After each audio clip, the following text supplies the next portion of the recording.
Hi guys, this is Bess Boomer, and as you can see, I'm in a very different setting. I am actually in the Prescott National Forest in Prescott, Arizona. Absolutely gorgeous.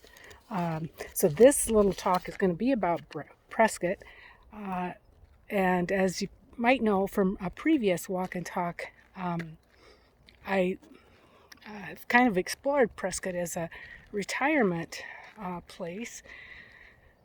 I had found a new housing development in Prescott that I'm calling it my best kept secret, although I'm talking about it on here.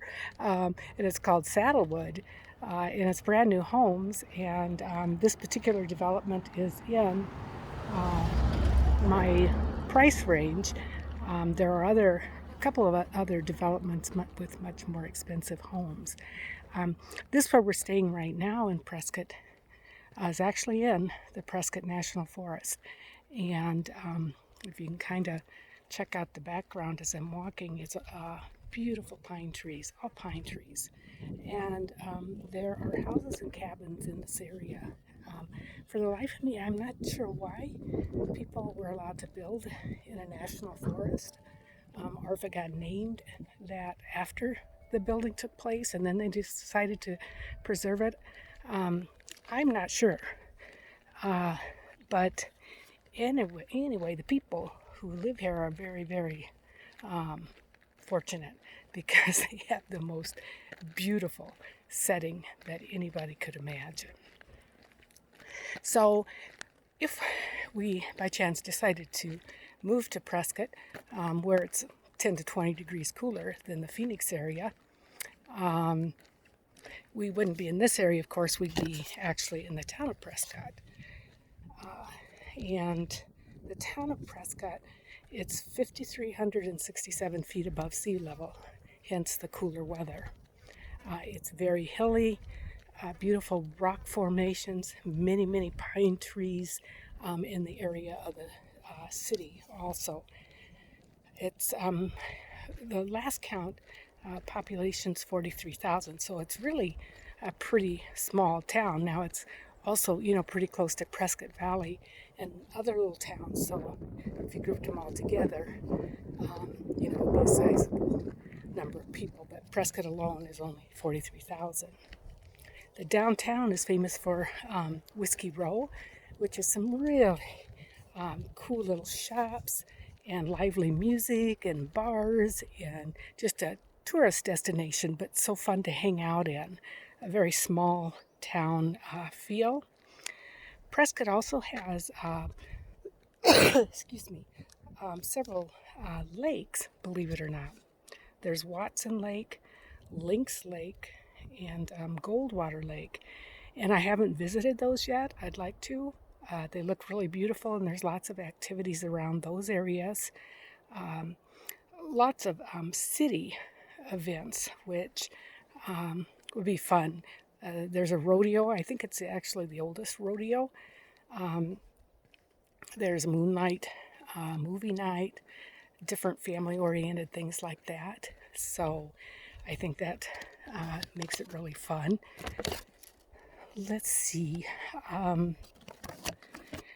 I guess what draws me is that, and this, it ranks right up there as being the best place in the United States to experience 4 seasons, but the best of the 4 seasons, okay? So what I mean by that is it's moderate in that the temperatures, summer, the hottest as it gets is in the low 90s, okay? So very doable, beautiful. And in the winter, get this, the average high temperatures in the 50s. To me, still very, very doable. They do get snow in Prescott, but not very much. I think I saw where it averaged a day with snow in December. Okay, and so never more than an inch or two on the ground, unless there's a huge snowstorm. Now, there are once in a great while, but not that often. It's consistently ranked by Money Magazine as one of the top 20 places to retire. The cost of living is 3% lower than the national average, so that's always good. I'd always rather go in that direction than higher. It says that Prescott is 12.7% more expensive than Prescott Valley, and 2% and 2 degrees cooler, which is kind of funny. So it must be a little bit higher in elevation.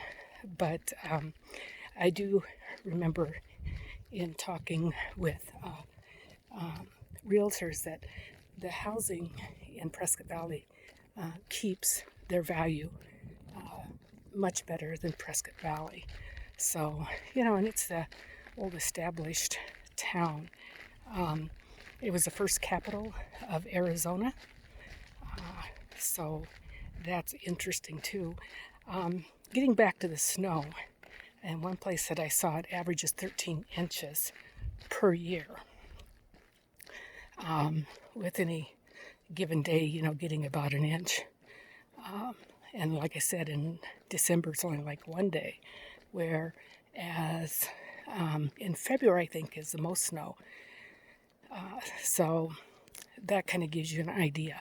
Now, being retired, I could live with snow quite easily. Back in Iowa, when you could get a couple feet, and the winds and the blizzards, and you were snowed in.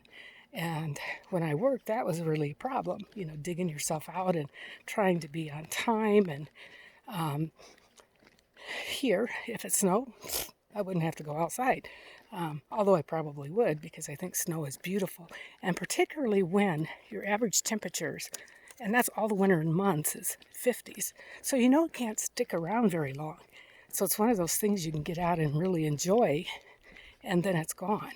And 50s to me is about the perfect temperature, perfect for running, biking, dressing. I'm not, being the age I am, I'm not a, short shorts and sleeveless tops kind of girl. It's more, I'm more covered, and 50s is just about perfect where I can layer, and I'd just be happy as a clam. So still haven't convinced my husband, who does not like cold in any way, shape, or form.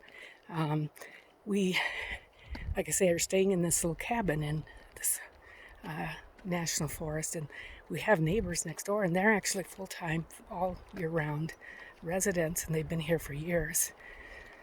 And I think he originally came from California, and so we're kind of going back and forth, and I think that they could really give some good information to my husband about why they like Prescott. One little example they were talking about, and this is kind of the difference between big cities and smaller towns. They had his brother, he was a veteran, living with them for 30 years, and he had numerous kinds of cancer and really a tough time of it, and they took care of him. And at the time when he started living with them, they were both living in Phoenix. And I guess the Veterans Hospital there was terrible. They had many complaints about it, and they built a ramp on their cabin here in the National Forest so that the brother could come home. With them, I guess it started off as just a vacation cabin and then turned into their full-time home. So they said the veterans home in Prescott was so much better, so much more caring, and I can totally, absolutely believe that. I'm going to stop a minute here. So that's kind of just a snapshot of this area. This is probably going to be pretty short and sweet. Unfortunately, while I'm here, I don't have, some of the items that I like to show on my Thursday presentation on YouTube. And so I might just do another walk and talk. I did finish the book that I started. that I mentioned in a previous video. It's called The Rise of Victimhood Culture. Oh my gosh, I'm kind of wishing I hadn't read that. I usually say education's a beautiful thing, but in this case, what I learned about the college campuses and what's being taught these days and how that victimhood culture is being nurtured is a thing to make you just shake your head and wonder what the future of the country is going to be. And this is all true stuff. You know, I'm not making any of it up. Some of it's so hard to believe you think I've made it up. But I'll be going over some of that stuff. And you hear about it just in bits and pieces, but, you know, the media is, of course, liberal. And so it's really kind of, you know, filtered through their lens. But when you get other sources, you see, man, it's really unbelievable. So I almost don't want my grandkids to go to college, you know, given that kind of thing. I did read that another college, I believe it was in Oklahoma, but it was a religious college, the president of that college gave a speech, you know, really against this victimhood status and against, you know, the coddling people. You know, they're so offended. I'll mention that in maybe my next video when I talk about this again, this victimhood status. So anyway, this is Best Boomer. I hope you enjoy my talk and a little glimpse of Prescott. And please consider subscribing if you find any of this information interesting.